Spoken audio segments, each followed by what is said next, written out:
The fluorescent lights of St. Mary's General Hospital buzzed overhead as Dr. Margaret Chun hurried down the sterile white corridor, her stethoscope bouncing against her chest with each quick step. She had worked at this hospital for 8 years, but even now, the sound of approaching footsteps in expensive leather shoes could make her stomach clench with anxiety. Everyone knew that sound meant one thing.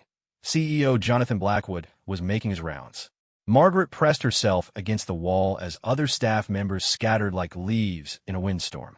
Nurses ducked into patient rooms, orderlies suddenly found urgent tasks in supply closets, and even senior doctors seemed to develop mysterious paperwork that required their immediate attention elsewhere. The entire third floor of the hospital had gone silent, except for the rhythmic clicking of those polished black Oxford shoes against the linoleum. Jonathan Blackwood appeared around the corner like a storm cloud in an expensive suit. At 45 years old, he was tall and imposing, with sharp gray eyes that seemed to catalog every imperfection, every inefficiency, every human weakness within his sight. His dark hair was perfectly styled, his tie precisely knotted, and his expression carried the cold authority of someone who had never learned to smile without a business purpose behind it. Dr. Chun, his voice cut through the hallway like a scalpel through flesh. A moment. Margaret's heart sank. She had been hoping to avoid this encounter, especially today when the emergency department was already overwhelmed with a multi-car accident and 2 heart attack patients. Yes, Mr. Blackwood. I've reviewed the quarterly reports for your department. Response times are up by 3 minutes from last quarter. Patient satisfaction scores have dropped by 4%. Medication errors, while still within acceptable ranges, show an upward trend. He rattled off the statistics like a grocery list, his eyes never leaving her face. Explain. The hallway felt like it was closing around them. Margaret was aware that other staff members were listening from behind partially closed doors, holding their breath as they waited to see if she would become Blackwood's latest victim. In the past 6 months, 3 department heads had been reassigned after similar conversations with the CEO. Everyone knew that reassigned was just a polite way of saying fired. Mr. Blackwood, we've been dealing with staff shortages due to the flu outbreak last month. Several of our most experienced nurses were out for extended periods, and we had to rely more heavily on newer staff members who are still learning our protocols.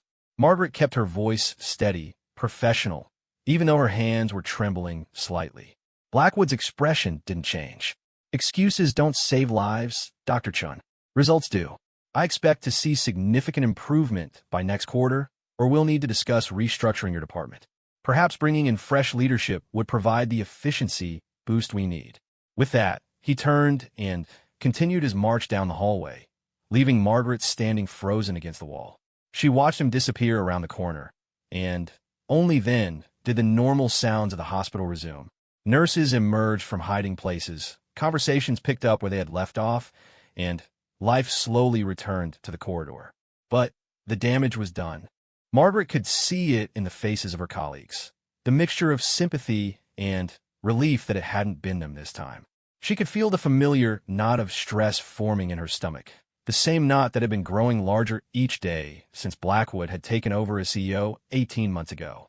The hospital hadn't always been like this. Under the previous leadership, St. Mary's had been known for its collaborative atmosphere, its focus on patient care above all else, and its reputation as one of the best places to work in the city's medical community.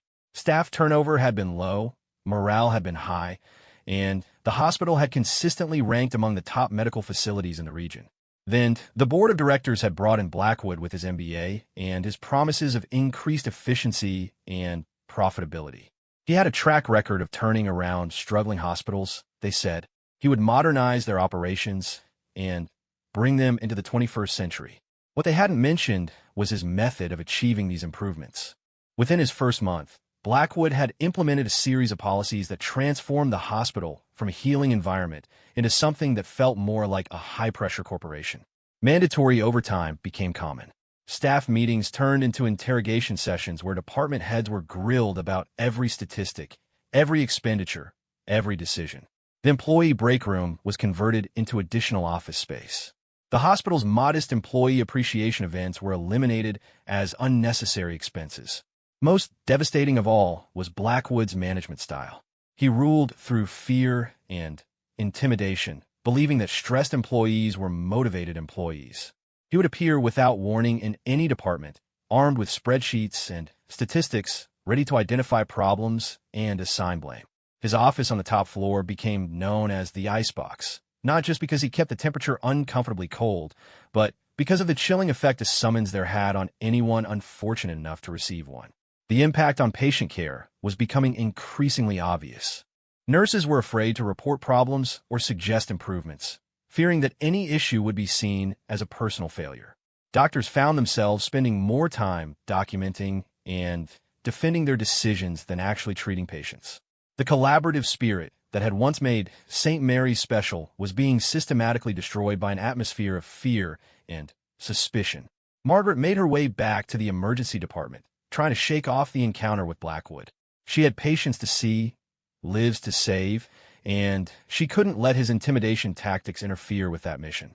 But as she walked, she noticed the effects of his reign of terror everywhere she looked. In the pediatric ward, she saw Nurse Janet Williams working alone on a shift that should have required 3 nurses. Janet had been at the hospital for 12 years, but now she looked exhausted and defeated. 2 of her colleagues had quit the previous month rather than continue working under Blackwood's pressure, and the department was struggling to maintain adequate staffing levels. The laboratory was running behind schedule because the lead technician had been reassigned after an equipment malfunction that wasn't his fault but happened during his shift. His replacement was competent but inexperienced, and the learning curve was affecting the entire department's efficiency. Even the maintenance staff seemed to move with less confidence than before. The head of facilities management had been publicly humiliated in a staff meeting when Blackwood discovered a light bulb had been out in a corridor for 2 days. Now every maintenance worker lived in fear that any minor issue would be blown up into a career-ending crisis. Margaret reached the emergency department and immediately threw herself into her work. A teenage boy had been brought in with a suspected concussion from the car accident, and his worried parents hovered nearby as she examined him. This was why she had become a doctor: to heal, to comfort, to make a difference in people's lives during their most vulnerable moments. But even here, in the midst of practicing medicine, she could feel Blackwood's influence. The new protocols he had implemented required additional documentation for every patient, adding precious minutes to each interaction. The cost-cutting measures meant they sometimes had to use older or less effective equipment. The staff shortages meant longer wait times and increased stress for both patients and medical personnel. As Margaret worked, she found herself thinking about her colleagues who had already left the hospital. Dr. Sarah Martinez had been one of the best emergency physicians she had ever worked with. But after a particularly brutal encounter with Blackwood over department costs, she had accepted a position at a competing hospital. Nurse supervisor Mike Thompson, who had been like a father figure to many of the younger staff members, had taken early retirement rather than continue working in the toxic environment. The brain drain was real and ongoing. St. Mary's was losing its most experienced and dedicated staff members, replacing them with younger, less experienced professionals who often didn't stay long once they experienced Blackwood's management style firsthand. The institutional knowledge and team cohesion that had taken years to build was being destroyed in a matter of months. Margaret finished treating the concussion patient and moved on to an elderly woman who had fallen at home. As she worked, she tried to maintain the compassionate, thorough approach to medicine that had always defined her practice. But she could feel the pressure of time, the knowledge that every minute spent with one patient was a minute that might be criticized in next quarter's efficiency report. The woman's daughter was asking questions about follow-up care and rehabilitation options. Under the old system, Margaret would have spent as much time as needed explaining the options, connecting the family with social services, and ensuring they felt confident about the next steps. Now, she found herself glancing at the clock, aware that prolonged patient interactions were seen as inefficiencies rather than quality care. This was the cruel irony of Blackwood's leadership. In his pursuit of efficiency and profitability, he was systematically undermining the very qualities that made a hospital excellent. Patient care was suffering not because the staff was incompetent or lazy, but because they were operating under a constant cloud of fear and pressure that made it difficult to focus on their primary mission. As Margaret's shift continued, she witnessed numerous small examples of how the toxic atmosphere was affecting patient care. A nurse hesitated to call a doctor about a patient's changing condition because she was afraid of being criticized for overreacting. A lab technician rushed through a test because he knew Blackwood was reviewing processing times. An orderly avoided helping an elderly patient who had dropped his glasses because stopping to assist might make him late for his next scheduled task. These weren't inherently bad people making poor choices. These were dedicated healthcare professionals who had been systematically conditioned to prioritize Blackwood's metrics over their professional instincts and training. The culture of fear was insidious, creeping into every decision and interaction until even the most basic acts of human compassion were filtered through concerns about administrative consequences. By the end of her shift, Margaret felt emotionally and physically drained. She had successfully treated all her patients, but the joy and satisfaction that had once defined her work seemed increasingly elusive. She was beginning to understand why so many of her colleagues had chosen to leave rather than continue fighting this uphill battle. As she gathered her things and prepared to leave the hospital, Margaret passed by the main lobby where a small memorial wall honored staff members who had made significant contributions to the hospital over the years. The photos and plaques told the story of St. Mary's proud history. Dedicated doctors and nurses who had spent entire careers serving the community, innovative treatments that had been developed within these walls, lives that had been saved through exceptional teamwork and dedication. She paused in front of a photo of Dr. Helen Rodriguez, who had been the chief of emergency medicine when Margaret had first arrived at the hospital. Dr. Rodriguez had been a mentor and role model, someone who had shown Margaret that it was possible to provide excellent patient care, while also being a compassionate leader and teacher. She had created an environment where young doctors could learn and grow, where nurses felt valued and respected, where the entire team worked together toward the common goal of healing. Dr. Rodriguez had retired just before Blackwood's arrival, and Margaret couldn't help but feel grateful that her mentor hadn't had to witness the transformation of the hospital she had loved and served for over 30 years. The institution that Dr. Rodriguez had helped build was being systematically dismantled by a man who seemed to view healthcare as just another business to be optimized for profit. As Margaret left the hospital that evening, she made a decision. She couldn't continue working in this environment much longer.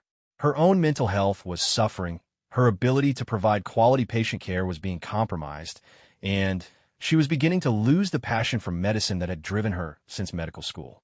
She would start looking for opportunities at other hospitals, perhaps in other cities where healthcare was still viewed as a calling rather than just a business. She would join the exodus of talented professionals who were abandoning St. Mary's rather than continuing to work under Blackwood's oppressive leadership. But as she walked to her car, Margaret couldn't shake the feeling that she was abandoning something important. St. Mary's had been more than just a workplace to her. It had been a community, a place where she had grown both professionally and personally. The patients who depended on the hospital deserved better than to be treated by an increasingly demoralized and depleted staff. The real tragedy wasn't just that good people were leaving. It was that the culture of fear and intimidation was becoming normalized, accepted as the new reality of modern healthcare. Young doctors and nurses were learning that this was how hospitals operated, that patient care was always secondary to administrative concerns, that the human elements of healing were luxuries that couldn't be afforded in an efficient system. Margaret drove home through the city streets, past the neighborhoods where many of her patients lived, past the communities that depended on St. Mary's for their healthcare needs. She wondered how many other hospitals were going through similar transformations, how many other healthcare systems were sacrificing their souls in pursuit of better quarterly reports. The next morning would bring another shift, another day of trying to provide compassionate care within a system designed to discourage compassion. And somewhere in his office on the top floor, Jonathan Blackwood would continue his reign of terror, convinced that fear and intimidation were the keys to running a successful hospital. What none of them knew was that change was coming to St. Mary's. In just a few days, a new nurse would walk through the hospital's doors, someone who would see the situation with fresh eyes and refuse to accept that things had to be this way. Someone who would challenge not just Blackwood's methods, but his entire philosophy about leadership and healthcare. But for now, the hospital remained trapped in its cycle of fear, with dedicated professionals like Margaret Shun counting down the days until they could escape to somewhere that still remembered what healthcare was supposed to be about. The rain was falling steadily against the windows of St. Mary's General Hospital as Elena Rodriguez stepped through the automatic doors of the main entrance.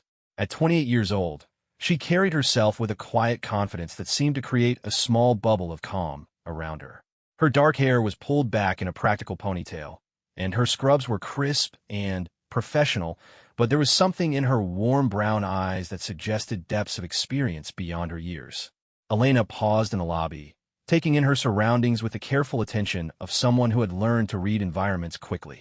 The hospital looked modern and well-maintained on the surface, but she noticed the subtle signs of an institution under stress. The reception desk was understaffed, with only one person handling what appeared to be a job for three. The waiting area was more crowded than it should be, suggesting delays in patient flow. Most telling of all was the body language of the staff she observed: hurried movements, tense shoulders, conversations conducted in hushed tones as if afraid of being overheard. As a traveling nurse, Elena had worked in dozens of hospitals across the country. She had developed an instinct for reading institutional cultures within her first few hours at a new facility. Some hospitals hummed with collaborative energy, where staff members smiled genuinely and patients seemed to recover faster.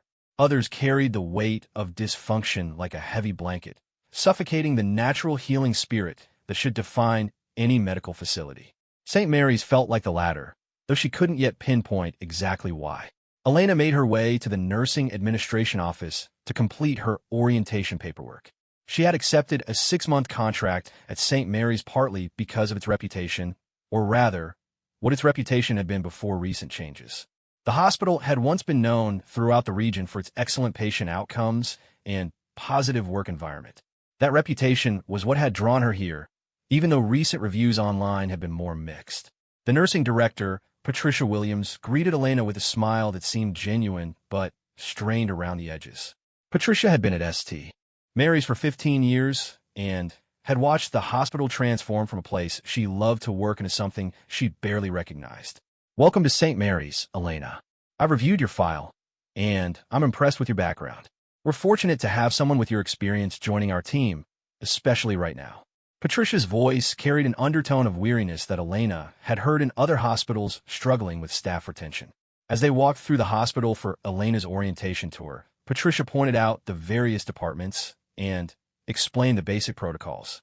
But Elena was more interested in what Patricia wasn't saying: the meaningful glances towards certain offices, the way her voice dropped when they passed particular areas, the subtle warnings disguised as general information. "Our CEO is very hands-on in his management approach," Patricia explained as they walked past the executive offices. "Mr. Blackwood believes in maintaining high standards and close oversight of all departments. You'll likely encounter him during your time here. He's very focused on efficiency and measurable outcomes." Elena nodded politely, but she caught the careful phrasing. In her experience, when nursing directors described administrators as hands-on and focused on efficiency, it usually meant staff members were dealing with micromanagement and unrealistic pressure. Their first stop was the medical surgical unit where Elena would be working. As they entered the floor, Patricia's demeanor shifted slightly, becoming more alert and cautious. Elena soon understood why. The unit felt tense, with staff members moving quickly and avoiding eye contact. Several nurses looked exhausted despite it being early in their shifts. "This is the primary Medis URG unit," Patricia explained. "We typically maintain a census of 32 patients with a staff of 6 nurses per shift, though we're currently running a bit short-handed." Elena did a quick calculation in her head. Even with full staffing, that represented a patient-to-nurse ratio that was higher than optimal. With the current shortage Patricia had mentioned, it meant the nurses were likely handling impossible workloads while trying to maintain quality care. She was introduced to several nurses, including Jennifer Walsh, who would be her preceptor for the first few shifts. Jennifer had been at St. Mary's for 7 years, and Elena could see the strain of recent changes written in the lines around her eyes and the forced brightness of her smile. "Jennifer is one of our most experienced nurses," Patricia said. "She'll help you get oriented to our policies and procedures." After Patricia left them alone, Jennifer's professional mask slipped slightly. "Look, Elena, I want to give you fair warning about what you're walking into here.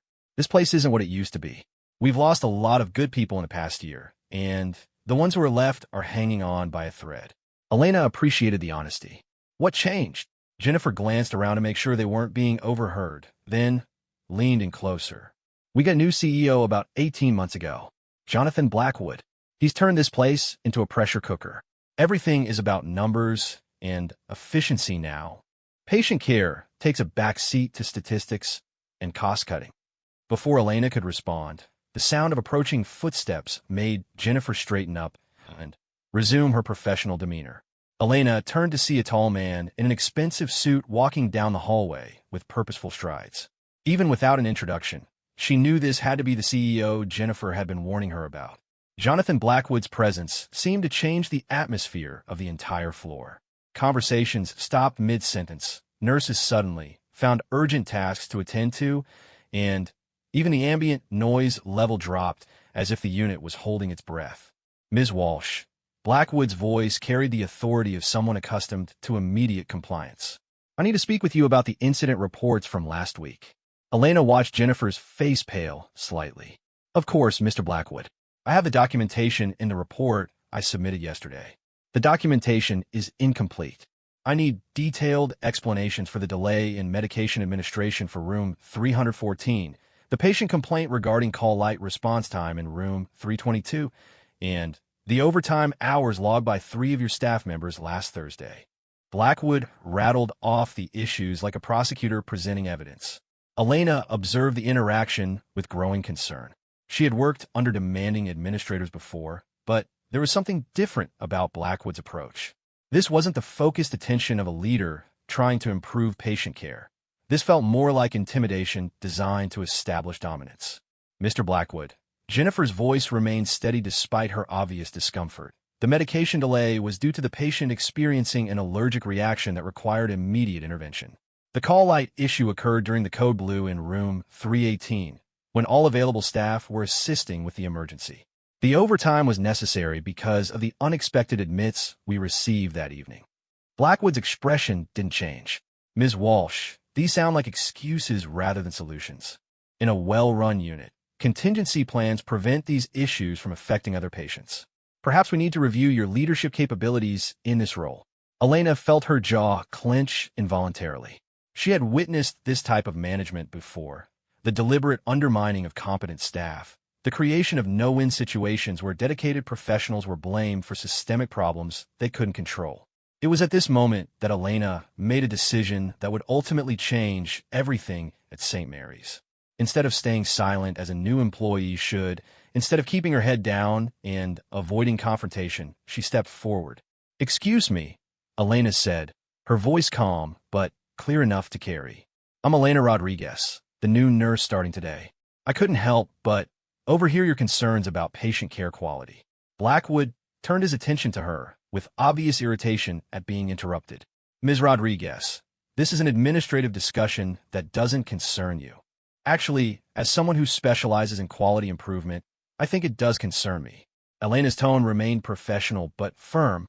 "I've worked in hospitals across the country, and I've noticed that the best patient outcomes usually occur in environments where nursing staff feel supported rather than criticized for circumstances beyond their control." The hallway had gone completely silent. Other staff members had stopped pretending to work and were watching this unprecedented scene unfold. No one challenged Blackwood's authority directly, certainly not a brand new employee on her first day. Blackwood's eyes narrowed as he studied Elena more carefully. "Ms. Rodriguez, I appreciate your experience, but I think you'll find that our standards here are quite high. We expect our staff to find solutions rather than make excuses." "I completely agree with maintaining high standards," Elena replied smoothly. "That's why I'm curious about the systems you have in place to support staff in meeting those standards. For example, what's the average patient-to-nurse ratio on this unit? What resources are available for managing multiple emergency situations? How are staff members trained to handle competing priorities?" Elena's questions were delivered without accusation or judgment, but they had the effect of highlighting the very issues that Blackwood's confrontational approach was failing to address. Instead of focusing on individual blame, she was redirecting attention to systemic solutions. For the first time in their interaction, Blackwood seemed slightly off balance. He was accustomed to intimidating staff into defensive postures, not engaging in analytical discussions about healthcare systems. "Ms. Rodriguez, these operational details are managed by department supervisors. My role is to ensure overall accountability and performance standards. Of course, Elena nodded. And the best way to ensure those standards is to make sure the operational systems support the excellent work that staff members like Jennifer are trying to do.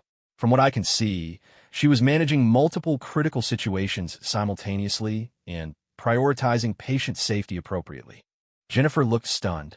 In 18 months under Blackwood's leadership, no one had ever defended her decisions or challenged his interpretation of events.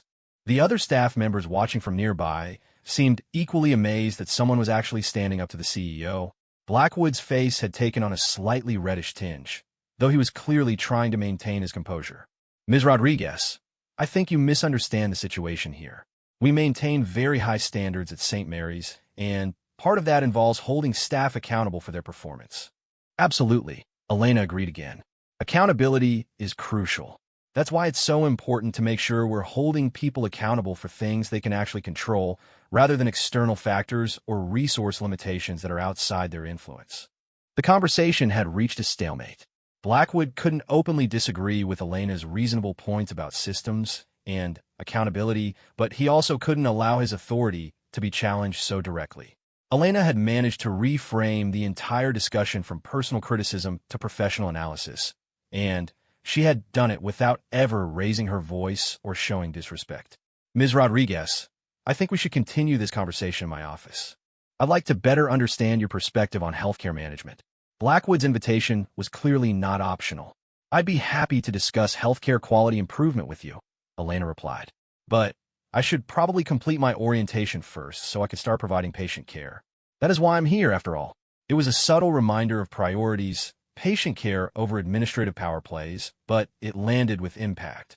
Blackwood found himself in the unusual position of being the one preventing a nurse from getting to work with patients. Fine. We'll schedule time later this week. Blackwood turned and walked away, but his departure felt less like a victory march and more like a strategic retreat. As soon as he was out of sight, the entire floor seemed to exhale collectively. Staff members slowly resumed normal activities, but Elena could sense the excitement and nervousness in the air. What she had just done was unprecedented in recent St. Mary's history. Jennifer was staring at her with a mixture of awe and concern. Elena, do you have any idea what you just did? Nobody talks to Blackwood like that. Nobody.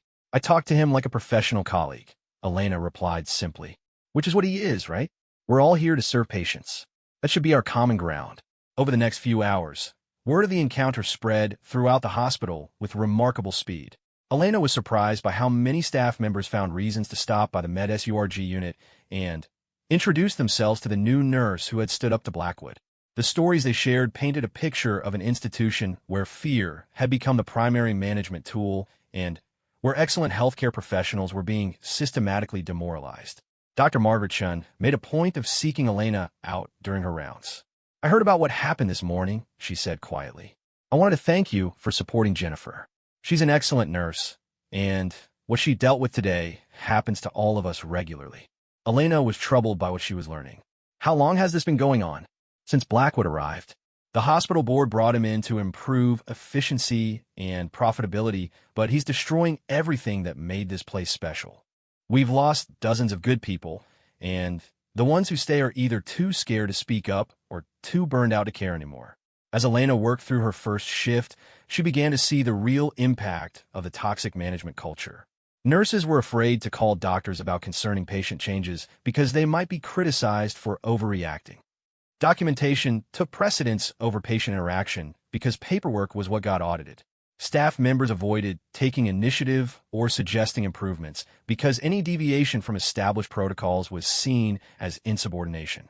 The tragedy was that beneath all this dysfunction were genuinely caring healthcare professionals who had entered their fields to help people heal.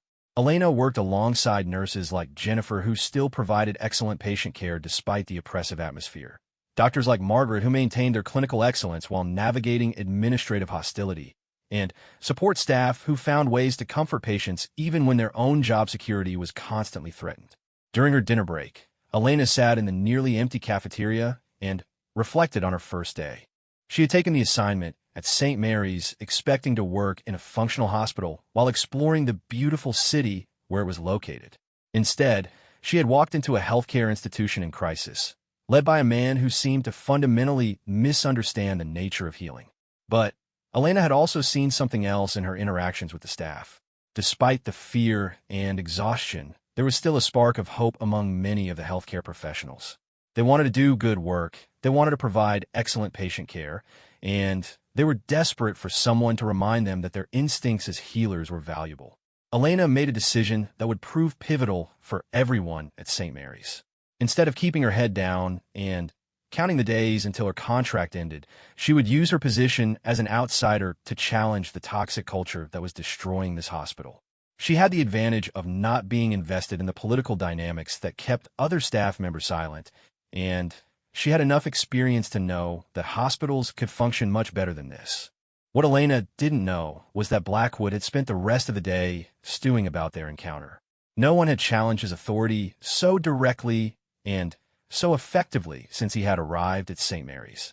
He was already planning ways to reassert his dominance and make an example of the new nurse who thought she could question his methods. The stage was set for a confrontation that would ultimately determine the future of St. Mary's General Hospital. On one side stood Jonathan Blackwood with his authoritarian management style and his conviction that fear was the best motivator for healthcare workers.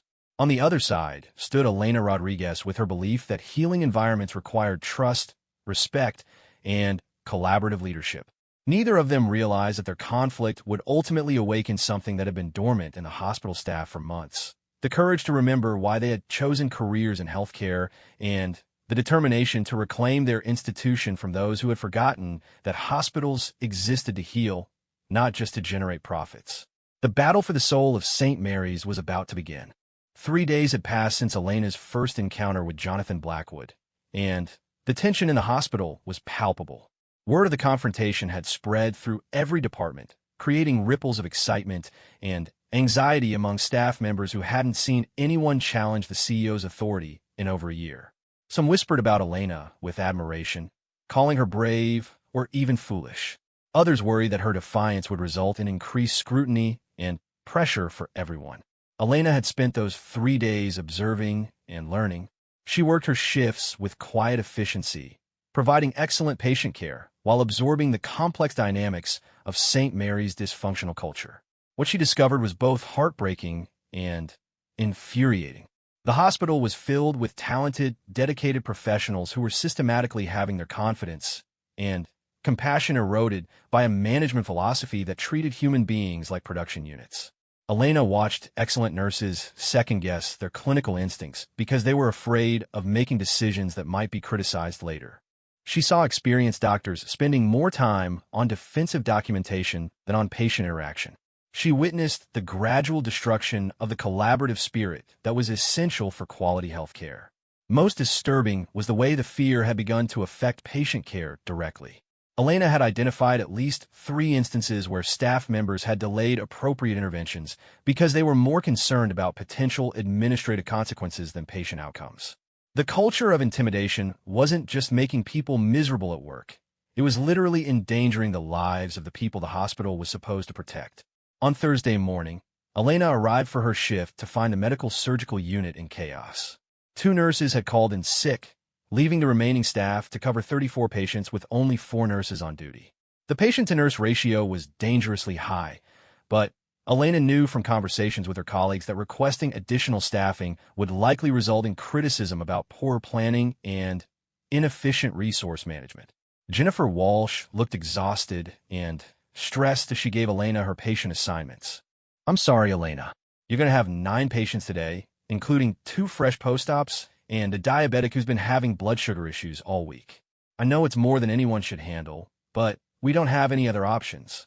Elena took the assignment without complaint, but her mind was already working on solutions.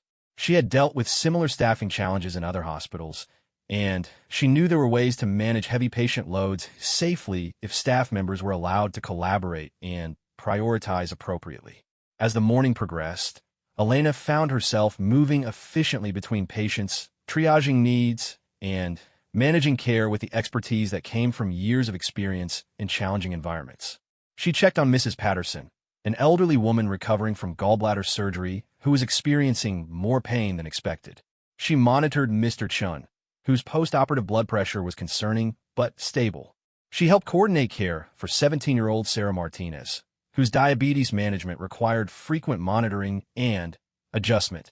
It was while Elena was checking Sarah's blood sugar levels that she encountered her first real crisis of the day. Sarah's glucose reading was dangerously low, indicating a hypoglycemic emergency that required immediate intervention. Elena quickly administered glucose and called for the patient's physician, but she knew that proper management of the situation would require close monitoring and possible medication adjustments that would take time away from her other 8 patients. Under normal circumstances, Elena would have asked for assistance from a colleague or requested that another nurse take over some of her patients while she focused on the emergency. But the staffing shortage made that impossible, and she knew that any delay in caring for her other patients would likely be noted and criticized later. Elena made a decision that reflected her core values as a healthcare professional. She prioritized Sarah's immediate medical needs while developing a system for monitoring her other patients that maintained safety standards. She enlisted the help of a nursing assistant to check on stable patients while she managed the diabetes emergency, and she communicated clearly with family members about the situation. Her approach worked. Sarah's blood sugar stabilized, her other patients received appropriate care, and the crisis was managed without compromising anyone's safety. It was exactly the kind of clinical decision-making and collaborative problem-solving that characterized excellent nursing care. Unfortunately, it was also the kind of initiative that Jonathan Blackwood had made clear was unwelcome at St. Mary's. Elena was documenting Sarah's care when she heard the familiar sound of expensive shoes on linoleum. She looked up to see Blackwood approaching with a clipboard in his hand and his usual expression of stern authority. This time, he wasn't alone. Following a few steps behind was David Morrison, the hospital's quality assurance coordinator and one of Blackwood's most loyal subordinates. Ms. Rodriguez. Blackwood's voice carried across the nurse's station with unmistakable displeasure. I need to discuss some concerns about your patient management practices. Elena finished her documentation and turned to face him calmly. Of course, Mr. Blackwood. How can I help you? I've received reports that you deviated from established protocols in managing a hypoglycemic patient this morning. Additionally, you reassigned duties to unlicensed personnel without proper authorization and failed to follow the chain of command in requesting physician consultation. Blackwood read from his clipboard like a prosecutor presenting charges. Elena felt a familiar surge of anger, but she kept her voice steady. Are you referring to my care of Sarah Martinez? I'd be happy to walk you through the clinical decision-making process I use to ensure her safety. Ms. Rodriguez, this isn't about clinical decisions. This is about following established procedures and maintaining proper administrative oversight. When staff members start making unauthorized changes to care protocols, it creates liability issues and undermines our quality control systems. Elena looked at Blackwood carefully, trying to understand how someone in charge of a hospital could be more concerned about administrative procedures than patient safety. Mr. Blackwood, Sarah Martinez was experiencing a hypoglycemic emergency that required immediate intervention. The protocols I followed are standard nursing practice for managing diabetic emergencies. Would you have preferred that I delay treatment to complete additional paperwork first? I would have preferred that you follow the proper channels for requesting assistance and document your decisions according to established procedures. We have systems in place for a reason, and when staff members decide they know better than those systems, it creates problems for everyone. David Morrison stepped forward, consulting his own clipboard. Ms. Rodriguez, we've also noted that you've been spending excessive time with certain patients, which is affecting your efficiency ratings. Your documentation times are above the departmental average, and you've been observed engaging in non-essential conversations with family members. Elena stared at Morrison in disbelief. Non-essential conversations with family members? Are you referring to the time I spent explaining Sarah's condition to her parents, or perhaps when I discussed post-operative care instructions with Mrs. Patterson's daughter? Patient education is important, Morrison replied, but it needs to be delivered efficiently and according to our standardized protocols. Lengthy discussions suggest a lack of time management skills and can interfere with other patient care responsibilities. The conversation was attracting attention from other staff members who were watching with a mixture of fascination and horror. Elena realized that this confrontation was about much more than her individual practices.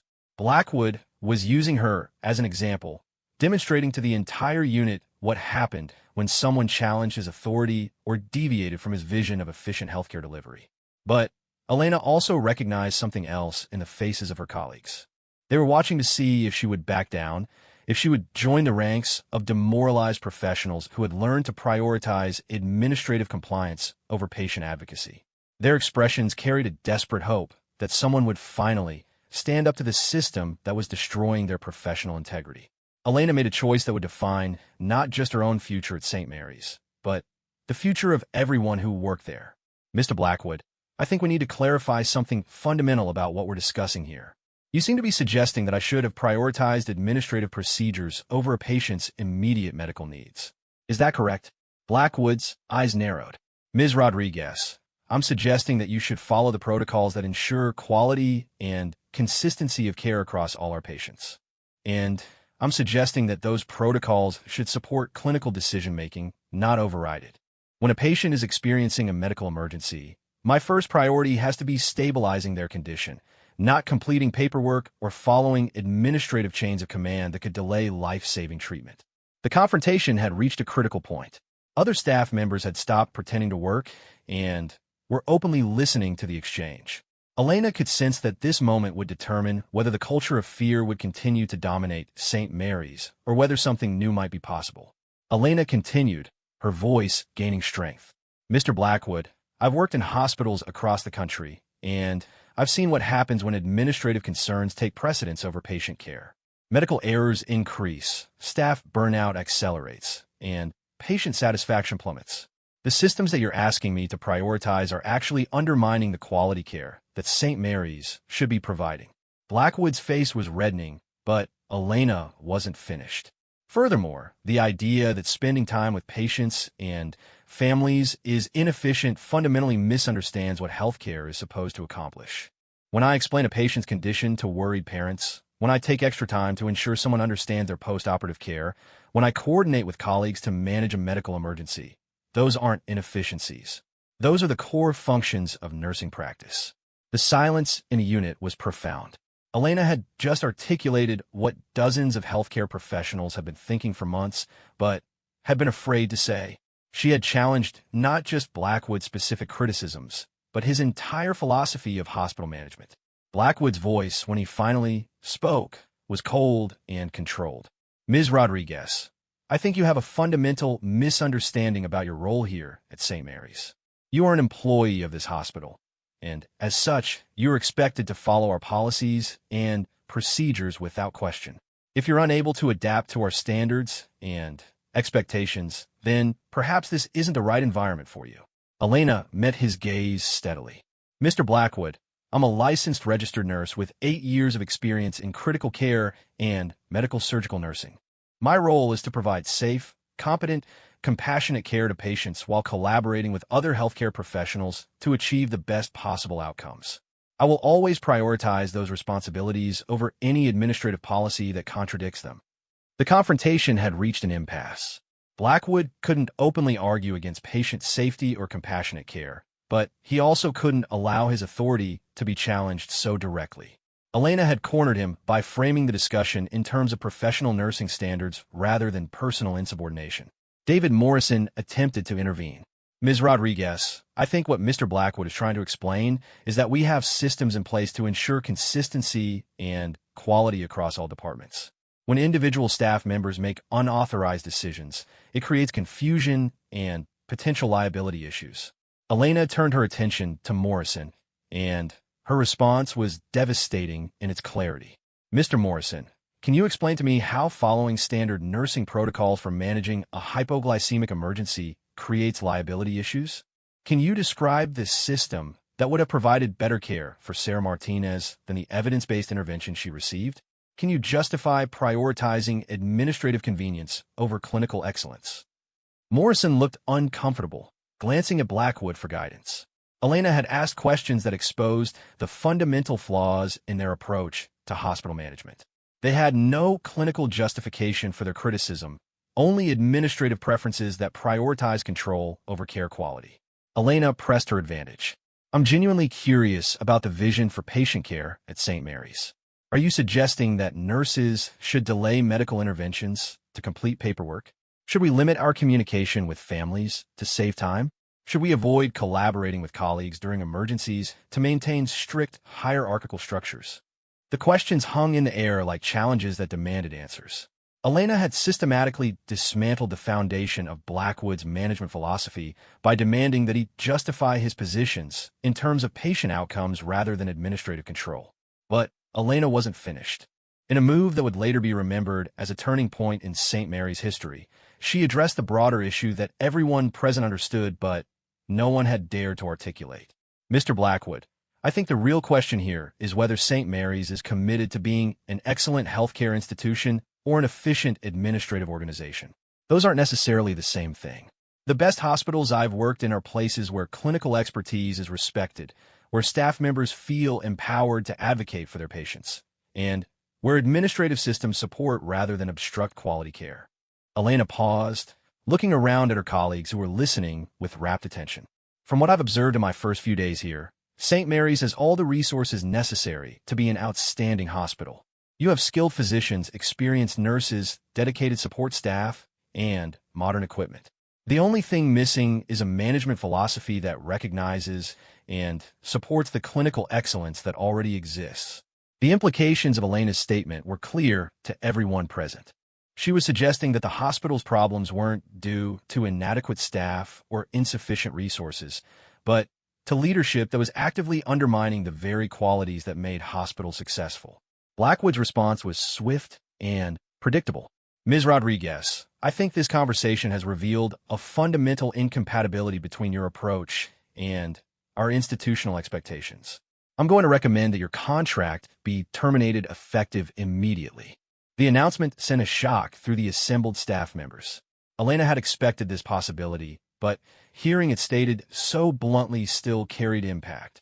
She was being fired for advocating for patient safety and challenging administrative policies that interfered with quality care. But Elena's response would prove to be more powerful than Blackwood anticipated. Mr. Blackwood, you certainly have the authority to terminate my contract. But before you do, I think you should consider the message that will send to your staff and your community. You'll be firing a nurse for prioritizing patient safety over administrative convenience. You'll be demonstrating that St. Mary's punishes healthcare professionals for providing compassionate, evidence-based care. And you'll be confirming what many people already suspect, that this hospital has lost sight of its primary mission. Elena's voice carried throughout the unit, and her words were being heard not just by those present, but by staff members who had gathered in nearby corridors. Word was spreading rapidly that something unprecedented was happening on the medical surgical unit. Furthermore, Elena continued, I think your staff deserve to know where you stand on these issues. Do you believe that nurses should delay medical interventions to complete paperwork? Do you think that compassionate communication with families is a waste of time? Do you consider collaboration during emergencies to be insubordination? I think everyone here would benefit from hearing your answers to those questions. Elena had turned the tables completely. Instead of being interrogated about her own practices, she had put Blackwood in the position of having to defend policies that everyone could see were harmful to patient care. She had made it clear that this wasn't about one nurse's employment, but about the fundamental values that would guide St. Mary's approach to healthcare. The confrontation had attracted a crowd. Nurses from other units had found reasons to visit the medical surgical floor. Physicians were lingering in the area longer than usual. Even some administrators had appeared, drawn by reports of an unprecedented challenge to Blackwood's authority. Elena looked around at the faces of her colleagues. People who had chosen careers in healthcare because they wanted to help others heal, people who had been systematically demoralized by a management philosophy that treated them as interchangeable resources rather than skilled professionals. In their expressions, she saw a mixture of fear, hope, and something that had been dormant for too long, courage. The battle for the soul of St. Mary's had reached a critical moment. Elena had forced a conversation about fundamental values and priorities that had been avoided for too long. The outcome of this confrontation would determine not just her own fate, but the future direction of an entire healthcare institution. Blackwood was facing a choice. He could follow through on his threat to fire Elena, but doing so would validate everything she had said about his priorities and methods. Or he could back down, which would represent a significant loss of the authority he had used to intimidate staff for months. What neither Elena nor Blackwood knew was that their confrontation was being observed by someone who would ultimately determine the outcome of their struggle. Dr. Patricia Hayes, the hospital's chief medical officer and a member of the board of directors, had been making rounds when she heard about the confrontation. She had positioned herself where she could listen without being obvious, and what she had heard was deeply troubling. Dr. Hayes had been growing increasingly concerned about the changes at St. Mary's under Blackwood's leadership, but she had focused on administrative and financial metrics rather than the day-to-day impact on staff and patient care. Elena's articulate defense of clinical values and her specific examples of how administrative policies were interfering with patient safety had crystallized concerns that Dr. Hayes had been unable to fully articulate. The next few minutes would determine whether St. Mary's would continue its descent into dysfunctional authoritarianism or begin the difficult process of remembering what it meant to be a healing institution. Dr. Patricia Hayes had been watching the confrontation between Elena Rodriguez and Jonathan Blackwood with growing alarm and fascination. As the chief medical officer and a 30-year veteran of St. Mary's, she had witnessed the hospital's transformation from a collaborative healing environment into something that barely resembled the institution she had devoted her career to serving. Dr. Hayes stepped forward, her presence immediately commanding attention from everyone in the corridor. At 58 years old, she carried the quiet authority that came from decades of clinical excellence and leadership. Her silver hair was pulled back in a simple style, and her white coat bore the small stains and wrinkles that indicated someone who still spent significant time with patients rather than hiding behind administrative desks. Mr. Blackwood. Her voice was calm but carried unmistakable authority. I think we need to pause this conversation and move it to a more appropriate setting. Dr. Rodriguez, would you join us in my office, please? Elena noticed that Dr. Hayes had called her Dr. Rodriguez rather than Ms. Rodriguez, a small but significant acknowledgement of professional respect. She also noticed that Blackwood's expression had shifted slightly at Dr. Hayes' arrival, suggesting that the chief medical officer was one of the few people in the hospital who could challenge his authority. Dr. Hayes, this is an administrative matter that doesn't require medical oversight, Blackwood said, but there was less confidence in his voice than usual. Mr. Blackwood, when administrative policies begin affecting patient care quality, it very much becomes a medical matter. I believe that's exactly what we're discussing here. Dr. Hayes' tone remained professional, but her meaning was clear. The crowd of staff members who had gathered to witness the confrontation began to disperse, though Elena could sense that word of what had happened would spread throughout the hospital within hours. As they walked toward Dr. Hayes' office, Elena found herself flanked by two very different types of authority. Blackwood with his intimidating administrative power, and Dr. Hayes with her clinical expertise and institutional memory. Dr. Hayes' office was a stark contrast to what Elena imagined Blackwood's looked like. Instead of cold efficiency, the space felt warm and functional. Medical journals were stacked on the desk alongside family photos. Certificates and awards covered one wall, but they were mixed with thank you card from patients and photos of staff celebrations from better days. It was the office of someone who saw their work as a calling rather than just a job. Please sit down. Dr. Hayes gestured to two chairs facing her desk. Elena noticed that she didn't position herself behind the desk in a power position, but instead took a chair that created a more collaborative triangle. Dr. Rodriguez, I overheard your conversation with Mr. Blackwood, and I found your perspective quite interesting. As someone new to our hospital, you've identified some concerns that align with observations I've been making myself. Would you mind sharing your assessment of the situation here at St. Mary's? Elena glanced at Blackwood, who was clearly unhappy with the direction of the conversation, then decided to be completely honest. Dr. Hayes, I've worked in dozens of hospitals across the country, and I've never encountered an environment where clinical decision-making was so consistently undermined by administrative concerns. The staff here are skilled and dedicated, but they're operating under a constant cloud of fear that's affecting their ability to provide optimal patient care. Blackwood started to interrupt, but Dr. Hayes raised a hand to stop him. Please continue, Dr. Rodriguez. This morning, I encountered a diabetic patient experiencing a hypoglycemic emergency. I provided standard, evidence-based treatment that successfully managed the crisis. But Instead of being recognized for preventing a potentially serious complication, I was criticized for not following administrative protocols that would have delayed appropriate medical intervention. Elena's voice gained strength as she continued. Dr. Hayes, healthcare is inherently unpredictable. Emergencies don't follow administrative schedules. Patient needs don't conform to efficiency metrics, and quality care sometimes requires exactly the kind of clinical judgment and collaboration that seem to be discouraged here. Dr. Hayes nodded thoughtfully. Can you give me some specific examples of how this affects patient care? Elena had been hoping for this question. Yesterday, I watched a nurse hesitate to call a physician about a patient's changing vital signs because she was afraid of being criticized for overreacting. Last week, a colleague told me she was documenting normal findings for a patient assessment she didn't have time to complete properly because she was afraid of falling behind on her charting deadlines. This morning, the nursing assistant was afraid to help me with patient care because providing assistance outside his specific job description might be seen as inefficiency. Each example Elena provided landed with visible impact on Dr. Hayes, who had clearly not been aware of how deeply the problems had penetrated day-to-day patient care. Blackwood finally spoke up. Dr. Hayes, what you're hearing is the complaint of one nurse who apparently can't adapt to our quality improvement initiatives.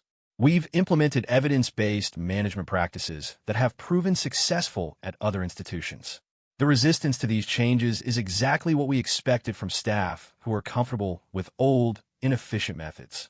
Dr. Hayes turned to Blackwood with an expression that Elena couldn't quite read. Mr. Blackwood, can you explain to me how preventing a nurse from managing a hypoglycemic emergency efficiently represents quality improvement? Dr. Hayes, the issue isn't the clinical intervention itself, but the failure to follow established protocols for documentation and communication. When staff members make independent decisions without proper oversight, it creates liability issues and undermines our quality control systems. Elena felt compelled to respond. Mr. Blackwood, I followed every established protocol for managing diabetic emergencies. The only thing I didn't do was delay treatment to complete additional paperwork or seek permission to provide standard nursing care. If those are your protocols, then your protocols are endangering patients. The statement hung in the air like a challenge that demanded response. Elena had just accused the hospital's administrative leadership of implementing policies that compromise patient safety, a serious allegation that couldn't be ignored. Dr. Hayes leaned forward in her chair. Mr. Blackwood, I'd like to understand these protocols you're referring to. Are you suggesting that nurses should seek administrative approval before managing medical emergencies? Blackwood's position was becoming increasingly difficult to defend. Dr. Hayes, I'm not suggesting that emergency care should be delayed. I'm saying that staff members need to understand the importance of following established procedures and maintaining proper documentation. But those aren't the same thing, Elena interjected. Proper emergency management and thorough documentation aren't mutually exclusive. The problem arises when administrative concerns are given equal or greater priority than patient safety. When staff members are afraid to make appropriate clinical decisions because they might be criticized later, that's when patients get hurt. Dr. Hayes had been taking notes during the conversation, and Elena could see her building a case in her mind. Mr. Blackwood, over the past 18 months, have you noticed any trends in our patient satisfaction scores, staff retention rates, or clinical quality metrics? The question was clearly uncomfortable for Blackwood. We've experienced some temporary fluctuations as staff adjust to new standards and procedures. Change is always difficult, but the long-term benefits will become apparent as our systems mature. Actually, Dr. Hayes consulted a folder she had brought with her. I've been reviewing those metrics myself. Patient satisfaction scores have dropped 15% since you arrived. Staff turnover is up 47%. Our nursing vacancy rate is the highest in the region. And we've had 3 serious incident reports in the past month related to delayed interventions or communication failures. Elena was surprised to learn that Dr. Hayes had been monitoring these trends, and she wondered why the chief medical officer hadn't acted on these concerning patterns earlier. Dr. Hayes continued. What's most troubling is that these problems don't seem to be related to staffing shortages or resource limitations. We have adequate funding, modern equipment, and highly qualified personnel. The common thread in many of these incidents appears to be staff reluctance to take initiative or communicate concerns effectively. Blackwood's face was reddening, but he maintained his composure. Dr. Hayes, temporary disruptions are normal during organizational transitions. The important thing is to maintain consistency in implementing our new policies rather than abandoning them at the first sign of resistance. Elena realized that this conversation represented a critical moment, not just for her own employment, but for the future of St. Mary's. Dr. Hayes seemed to be genuinely concerned about the problems that Blackwood's leadership had created, but she also appeared hesitant to challenge him directly. Elena decided to take a calculated risk. Dr. Hayes, may I ask you something? When you decided to become a physician, what motivated that choice? Dr. Hayes looked slightly surprised by the personal question, but she answered thoughtfully. I wanted to help people heal. I wanted to be part of something that made a real difference in people's lives during their most vulnerable moments. Elena nodded. That's exactly why I became a nurse. And I think that's why most people choose healthcare careers, because we want to be healers, not just employees. The tragedy of what's happening at St. Mary's is that you have a building full of people who chose careers in healing, but they're being systematically discouraged for following their professional instincts and clinical training. Elena's voice grew more passionate as she continued. Dr. Hayes, you have nurses here who are afraid to advocate for their patients because they might be criticized for inefficiency. You have doctors who spend more time on defensive documentation than on patient interaction because they're afraid of administrative consequences. You have support staff who won't take initiative to help because they're afraid of stepping outside narrowly defined job descriptions. Elena looked directly at Dr. Hayes. This isn't just about my individual situation or even about Mr. Blackwood's management style. This is about whether St. Mary's is going to continue being a hospital, a place where people come to heal, or whether it's going to become just another business that happens to provide medical services. The distinction Elena had drawn was profound and uncomfortable. She had articulated a fundamental tension between healthcare as a healing profession and healthcare as a business enterprise. Everyone in the room understood that these weren't necessarily incompatible, but they required very different approaches to leadership and organizational culture. Dr. Hayes was quiet for a long moment, and Elena could sense that she was wrestling with competing loyalties and perspectives. As chief medical officer, she had clinical authority, but she also had to work within the administrative structure that Blackwood represented. As a member of the board of directors, she had governance responsibilities, but she also had firsthand knowledge of how the hospital's changes were affecting patient care. Finally, Dr. Hayes spoke. Dr. Rodriguez, what would you recommend if you were in charge of addressing these issues? The question surprised both Elena and Blackwood. Dr. Hayes was essentially asking a contract nurse to provide recommendations for fixing the hospital's management problems. Elena thought carefully before responding. The first thing I do is survey the staff to understand the specific ways that current policies are interfering with patient care. Not an administrative survey about job satisfaction, but a clinical assessment of how management decisions are affecting their ability to provide quality care. Elena warmed to the topic. Second, I'd review every policy and procedure to ensure that it supports rather than obstructs clinical decision-making. If a policy makes it harder for qualified professionals to do their jobs effectively, then the policy needs to change, not the professionals. Third, I'd establish clear expectations that patient safety and clinical excellence are the primary priorities, and that administrative concerns should support rather than override those priorities. Staff members need to know that they will be supported when they make appropriate clinical decisions, even if those decisions don't align perfectly with administrative preferences. Elena's recommendations were practical and focused, but they represented a fundamental shift from Blackwood's approach to hospital management. Blackwood had remained silent during Elena's presentation, but now he spoke up. Dr. Hayes, what you're hearing is a nurse with no management experience suggesting that we abandon evidence-based administrative practices in favor of subjective clinical preferences. This represents exactly the kind of resistance to accountability that undermines organizational effectiveness.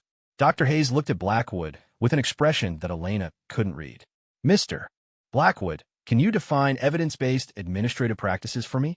What evidence supports the idea that creating fear and mistrust among clinical staff improves patient outcomes? It was the first time Elena had heard Dr. Hayes directly challenge Blackwood's methods, and the question was devastating in its simplicity. Blackwood's entire approach was based on assumptions about motivation and performance that had no foundation in healthcare research. Blackwood's response revealed the weakness of his position. Dr. Hayes, effective management requires maintaining clear authority structures and accountability measures. When staff members are allowed to make independent decisions without oversight, it creates inconsistency and potential liability issues. But that's not what we're discussing, Dr. Hayes replied. Dr. Rodriguez isn't advocating for eliminating oversight or accountability. She's suggesting that our oversight and accountability measures should support clinical excellence rather than obstruct it. Those are very different things. Elena realized that Dr. Hayes was systematically dismantling Blackwood's arguments by demanding that he justify his policies in terms of patient outcomes rather than administrative control. It was the same strategy Elena had used, but coming from the chief medical officer, it carried much more authority. Dr. Hayes continued, "Mr. Blackwood, I'm concerned that our current management approach is creating exactly the kind of environment that leads to medical errors and poor patient outcomes. When healthcare professionals are afraid to communicate concerns, when they prioritize administrative compliance over clinical judgment, when they avoid taking initiative to help patients, those are the conditions that result in preventable harm." The conversation had reached a turning point. Dr. Hayes was no longer asking questions about the conflict between Elena and Blackwood. She was questioning the fundamental assumptions underlying Blackwood's entire approach to hospital management. Elena watched Blackwood's face as he realized that his position was becoming untenable. He had expected Dr. Hayes to support administrative authority over clinical concerns, but instead she was aligning herself with the very perspectives he had been trying to suppress. What happened next would determine not just Elena's future at St. Mary's, but the future direction of the entire hospital. Dr. Hayes was clearly preparing to make a decision that would either validate Blackwood's authoritarian approach or signal a fundamental shift toward leadership that supported clinical excellence and compassionate care.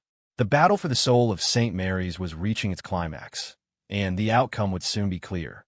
Dr. Patricia Hayes stood up from her chair and walked to the window overlooking the hospital's main courtyard. Below, she could see families walking toward the entrance, patients in wheelchairs being helped from cars, ambulances arriving with emergencies that would test the skills and dedication of her staff. These were the people who depended on St. Mary's, not for administrative efficiency or cost management, but for healing, hope, and sometimes the difference between life and death. "Mr. Blackwood," she said without turning around, "when the board of directors hired you, we asked you to improve the hospital's operational efficiency and financial performance. I believe you've accomplished those goals, at least on paper. Our cost per patient has decreased, our documentation compliance has improved, and our administrative processes are more standardized than ever before." Elena felt her heart sink. It sounded like Dr. Hayes was preparing to support Blackwood's position despite everything that had been discussed. Dr. Hayes turned back to face them.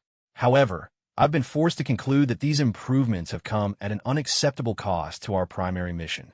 We've become more efficient at delivering health care, but we've lost our effectiveness at healing people." The statement hung in the air like a thunderclap.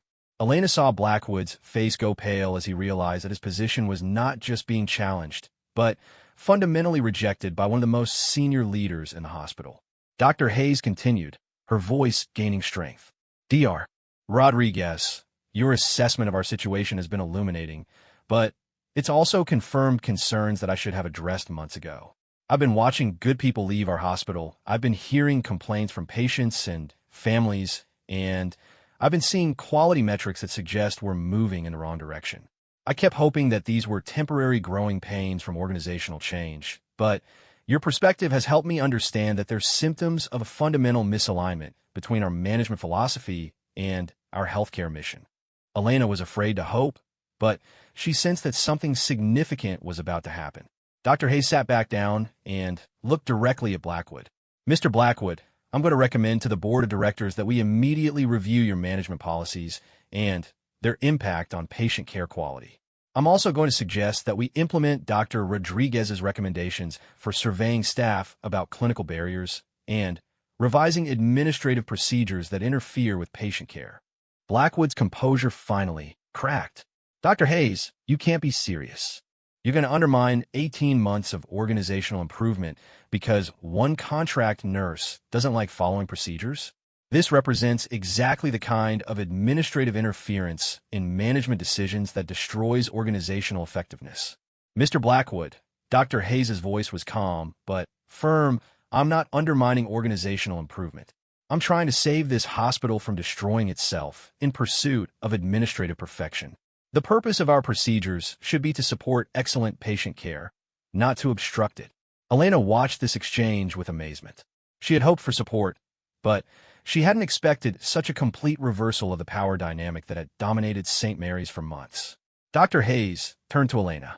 Dr. Rodriguez, I have a proposition for you. Instead of terminating your contract, I'd like to offer you a temporary position as a clinical quality consultant.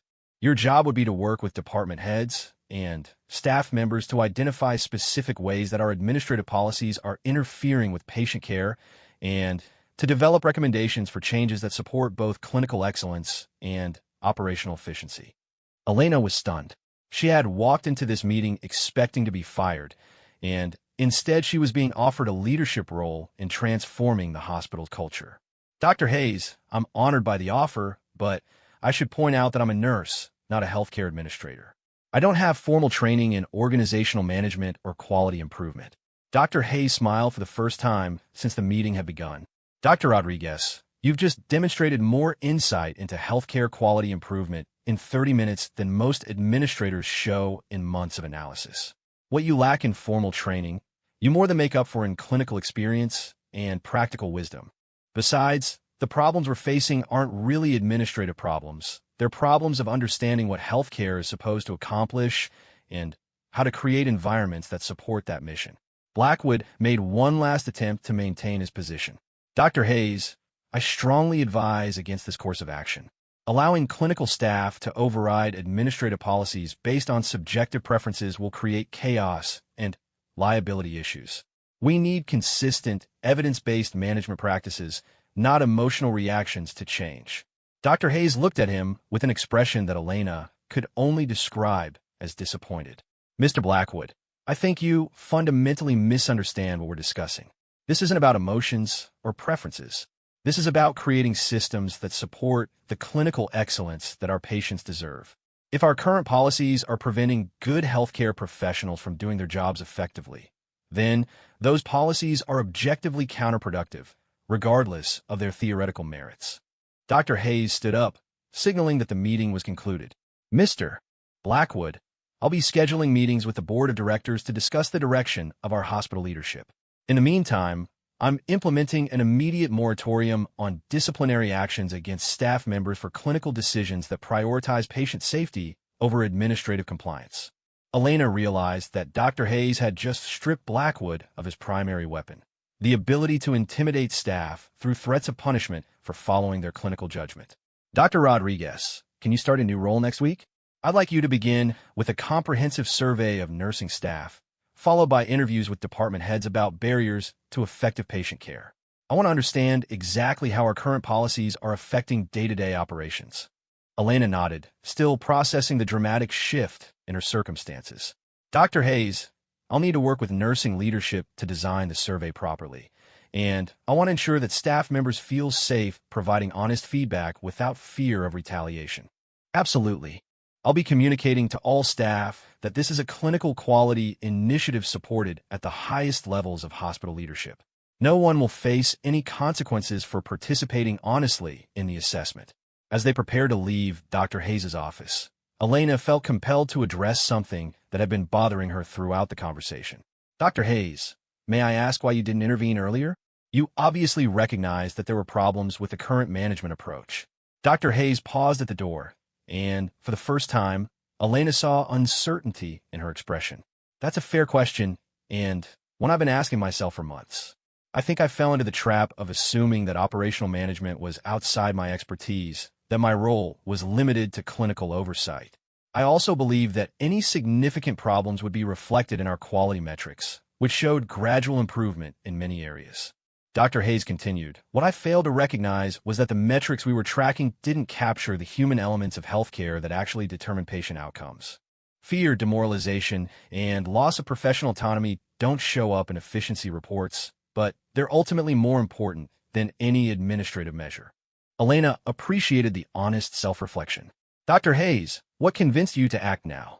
Your willingness to risk your job to advocate for patient safety, and your ability to articulate exactly why our current approach is counterproductive.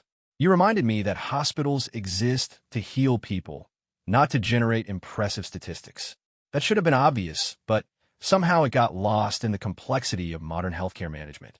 As they left Dr. Hayes' office, Elena was struck by the profound change in atmosphere. Word of the meeting had already begun to spread, and she could sense a shift in the hospital's emotional climate. Staff members who had been walking with hunched shoulders and downcast eyes were standing a little straighter, talking a little more freely, moving with something that hadn't been seen at St. Mary's in months: hope. Elena's first task in her new role was to design a survey that would accurately capture the ways administrative policies were affecting patient care. She worked with Jennifer Walsh and other experienced nurses to develop questions that would identify specific barriers without creating additional problems for staff members who were already under pressure. The survey results, when they came back a week later, were both heartbreaking and illuminating.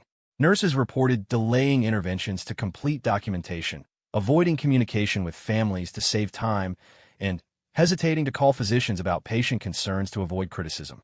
Doctors described spending more time on defensive charting than on clinical thinking, avoiding complex cases that might generate administrative scrutiny, and feeling pressured to discharge patients earlier than clinically appropriate to improve efficiency metrics. Perhaps most disturbing were the reports of near-miss events that had been prevented only by the exceptional dedication of staff members who chose to prioritize patient safety over their own job security. Elena documented case after case of healthcare professionals who had taken clinical risks not with patients, but with their own careers to ensure that people receive the care they needed. Elena's interviews with department heads revealed similar patterns. Supervisors described feeling caught between their clinical judgment and administrative pressure. They reported being afraid to advocate for their staff or their patients because any request for additional resources or procedural changes was viewed as evidence of poor management. The most powerful responses came from patients and families. When Elena surveyed them about their experiences, she heard stories of rushed interactions, inadequate